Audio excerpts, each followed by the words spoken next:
You know the reason. We're going to do it because of you all in this room to start with. But we're going to stand up for women in America. We're going to restore Roe v. Wade, the law of the land. We're going to stand up for the right to vote again. We're going to fight for Medicare and Social Security and child care, elder care, paid leave, all which grows economies. We're going to keep lowering the cost of prescription drugs and expanding health care for everyone. Not just. Look, we're going to protect our children from getting weapons of war off our streets. That's what we're going to do. The idea that more children die from gunshot wounds in America is so wrong.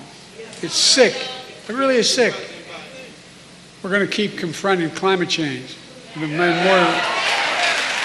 most important, we're going to save our democracy.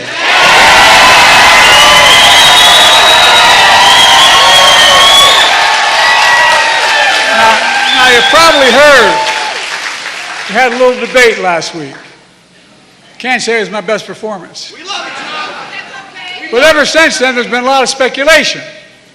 What's Joe going to do? Is he going to stay in the race? Is he going to drop out? What's he going to do? Well, here's my answer. I am running and going to win again.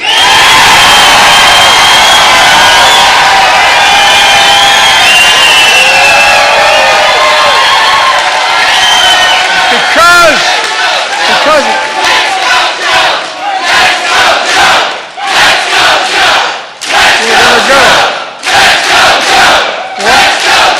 folks, I'm the sitting president of the United States of America in no small part because of you. Not a joke. In 2020, you came through for me. I'm the nominee of the Democratic Party. I'm the nominee of this party because millions of Democrats like you just voted for me in primaries all across America. You voted for me to be your nominee. No one else. You, the voters did that. And despite that some folks don't seem to care who you voted for, well, guess what? They're trying to push me out of the race. Well, let me say this as clearly as I can. I'm staying in the race. I'll beat Donald Trump. I will beat him again in 2020. Well, by the way, we're going to do it again in 2024. I learned long ago, when you get knocked down, you get back up.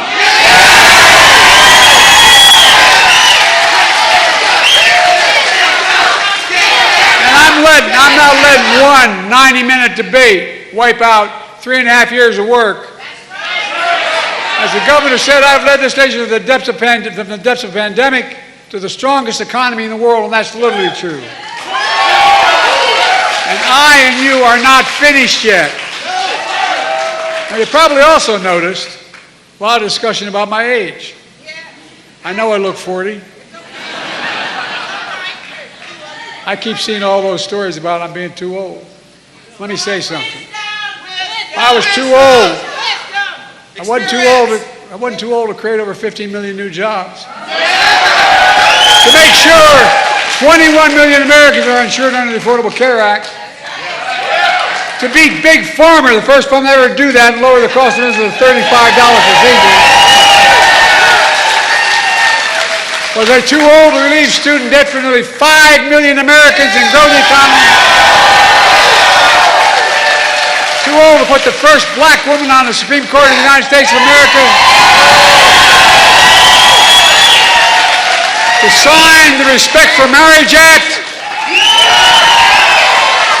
Was I too old to sign the most significant gun safety law in 30 years? To pass the biggest climate bill in the history of the world, not here, the history of the world. But then, my critics say, sure, but he did all that. But that was in the past. What about now? Well, how about the 200,000 jobs we announced yesterday? So let me ask you, what do you think? You think I'm too old to restore Roe v. Wade, the law of the land? You think I'm too old to ban assault weapons again? To protect Social Security and Medicare? To get child care, elder care for working families who need the nation? To make billionaires finally start to pay something beyond 8.2% of the tax rate? Let me ask you, you think I'm too old to beat Donald Trump? I can hardly wait. Anyway. Folks, let's focus on what really matters. We're running against the biggest liar and the biggest threat, no, really, the biggest liar and biggest threat to our democracy in American history. That's not hyperbole. Over 150 presidential historians voted him the worst president in American history. No, the worst. As I've said before, he has the morals of an alley cat. He lies about the economy he created. The truth, he's one of only 2 American presidents who left office with fewer jobs than when he came into office. You know who the other one was? Herbert Hoover. Fact. That's why I call him Donald Herbert Hoover Trump. He lies about the pandemic he totally botched. The truth is, over 1 million people went on to die. He told us what? To inject bleach in our arm.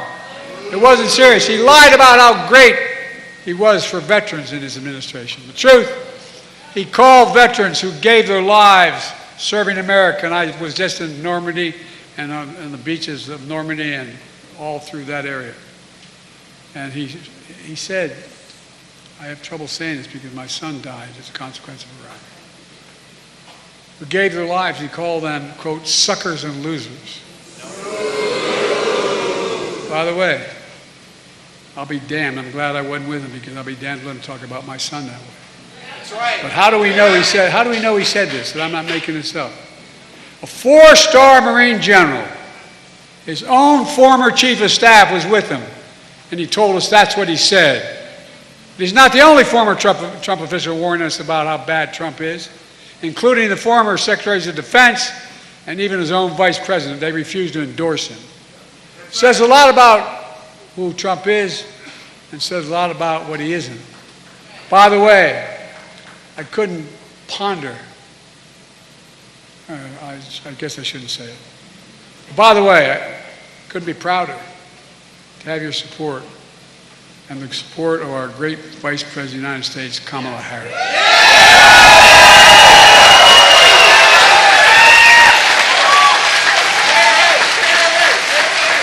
Trump is a convicted felon, found guilty, 34 felonies, Lock him up. trying to hide hush money payments to a porn star. Another jury found Trump sexually assaulted a woman in a public place, and he's been fined $90 million for defaming her. $90 million. They've only been bankrupt about 20 times, but I don't know. This so-called great businessman owes over $400 million in fines after being convicted in New York State of business fraud. Already convicted. Fined $400 million. Donald Trump isn't just a convicted criminal. He's a one-man crime wave. But Trump's biggest lie of all is he had nothing to do with the insurrection of January 6th. We all saw with our own eyes. We saw he sent thousands to attack the Capitol. We saw police being attacked, the Capitol being ransacked, the mob hunting for Nancy Pelosi. Gallows set up to hang Mike Pence. Let me ask you something. After what Trump did on January 6th, why would anyone ever let him be near the Oval Office again? Folks, the issue in this election is, what kind of America do we want to be? What kind of America do we want to be? We want to be a country of anger, revenge, and retribution, or a country of hope and optimism and possibilities, as we've always been.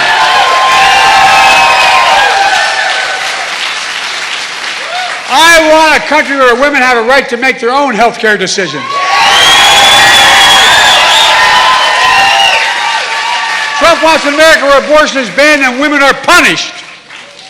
I want an America where health care is a right, not a privilege. Trump wants to throw tens of millions of people who couldn't get insurance any other way than Obamacare off of Obamacare. I want America where the very wealthy begin to pay their fair share. Trump wants to give the very wealthy an additional, last time out when he was president, he gave him a $2 trillion tax cut, creating the largest deficit any president has in one term. Now he's announced he wants another $5 trillion tax cut, after already leaving the largest deficit. It's hard to make this up. I want to protect Social Security and Medicare. He wants to cut Social Security and Medicare so he can cut taxes for the very wealthy. I want to ban assault weapons, require universal background checks. You all heard him promise the NRA. He promised the National Rifle Association, I will do nothing about guns. That's what he said. I will do nothing about guns. And he means it. I want January 6th insurrectionists to serve their full prison terms. Trump wants to pardon them. Folks, you can't be pro-insurrectionist and pro-American at the same time.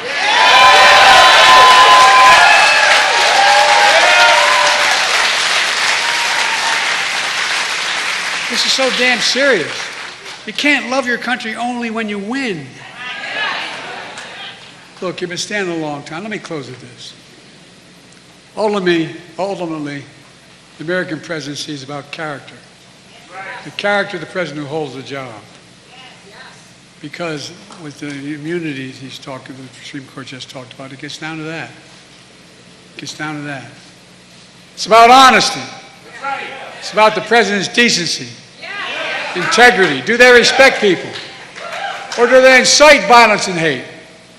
Can they honor the oath of the Constitution and uphold their oath of office? Well, I don't think it's an exaggeration to suggest Trump has failed on every one of these character tests. Every one. And what's worse, the Supreme Court has just ruled that there are virtually no limits on the power of the presidency. I know it sounds bizarre, but that's what they ruled. A frightening decision. According to the extreme majority of the Supreme Court, the president is now above the law. We just celebrated the 4th of July, saying we will not be ruled by a king. And this Supreme Court he appointed proved this new law.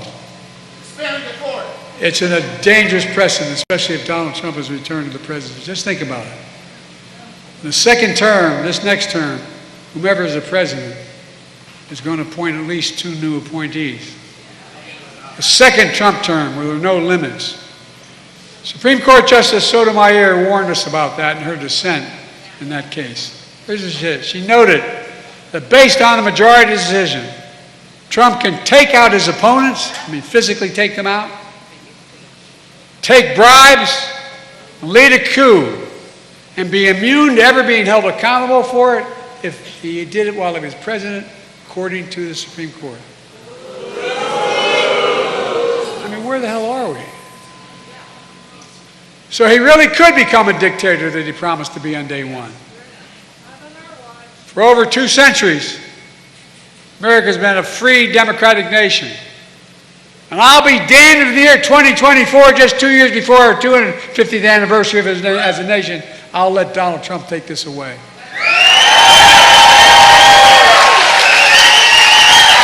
Folks, this is not hyperbole.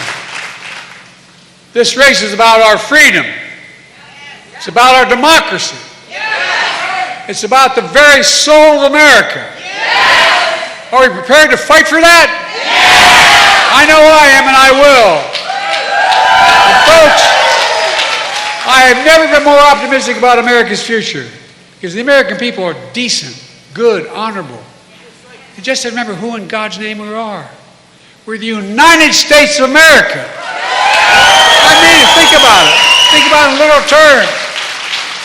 And there's nothing beyond our capacity when we stand together. So let's stand together, win this election, and exile Donald Trump politically. God bless you all. May God protect our troops. Thank you.